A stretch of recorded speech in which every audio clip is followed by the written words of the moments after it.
দেশবাসী, বাংলাদেশের প্রধানমন্ত্রী এতগুলো মানুষ হত্যার পরেও যে নাটক শুরু করেছেন, আমি আজ সেই নাটকের উত্তর দিতে চাচ্ছি। উনি গতকালকে বলেছেন, খুব আফসোস করে বলেছেন, এতগুলো মানুষ মারা গেল, এর দায় কার? আমরা ছাত্র সমাজ স্পষ্টভাবে বলতে চাচ্ছি, এর দায় একমাত্র আপনার, প্রধানমন্ত্রী একমাত্র আপনার।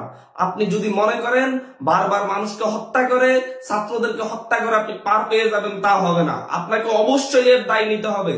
কারণ আপনি চাইলেই এই একটা লাশ পড়ার আগেই বৈষম্য বিরোধী ছাত্র আন্দোলনের সাথে সমাধানে আসতে পারতেন। আমরা কি চেয়েছিলাম? কোটার সংস্কার চেয়েছিলাম। আপনি কেন আমাদের সাথে বসেন নাই? আমরা 1.5 মাসের মতো রাস্তায় আন্দোলন করছিলাম, কোনো সংঘাত হয় নাই। আপনি যখন থেকে সংঘাতের উস্কানি দিয়েছেন তখনই সংঘাত হয়েছে। আপনি তার আগেই তো আমাদের সাথে বসতে পারতেন, বসে আলোচনা করে সিদ্ধান্ত নিতেন কি করা যায়। কিন্তু তা না করে আপনি এই দেশের শত শত শিক্ষার্থীকে হত্যা করেছেন। তারপরে যখন দেখেছেন পার পেয়ে যাচ্ছেন না, তখন দাবি মেনেছেন। বলতে চাচ্ছি যে এই দায় একমাত্র আপনার। নাটক করা বন্ধ করুন। আপনি মেট্রো রেলে গিয়ে কাঁদেন, হসপিটালে গিয়ে কাঁদেন, সব জায়গায় গিয়ে কান্না করেন, আমাদের সমস্যা নেই। কিন্তু নাটকবাজি করবেন না, দায় এড়ানোর চেষ্টা করবেন না। আপনাকে দায় নিতে হবে। আপনি রাষ্ট্রের প্রধান ছিলেন। ছাত্রদেরকে হত্যা করেছে কারা?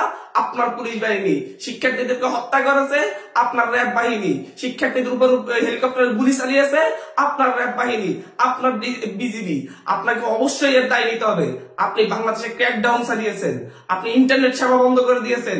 ইন্টারনেট সেবা বন্ধ করে আমাদের কোনো নিউজ পেতে দেন নাই, আমাদের উপর আন্দোলনের কোনো কন্ট্রোল রাখেন নাই। আমাদের উপর আন্দোলনের কন্ট্রোল থাকলে অবশ্যই এত মানুষ হত্যার শিকার হতো না, তারা অবশ্যই শান্তিপূর্ণভাবে আন্দোলনে থাকতোই। কিন্তু আপনি তা করেন নাই।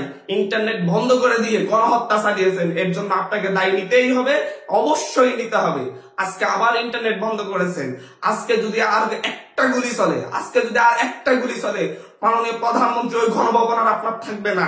স্পষ্ট বার্তা দিচ্ছি, বাংলাদেশের ছাত্র জনতার উপর আর কোনো ক্র্যাকডাউন নয়, আর কোনো রক্ত চাই না। আমরা অবিলম্বে 9 দফা দাবি মানুন, তারপরে আমরা রাজপথ থেকে সরে যাব, রাজপথ থেকে ফিরে যাব।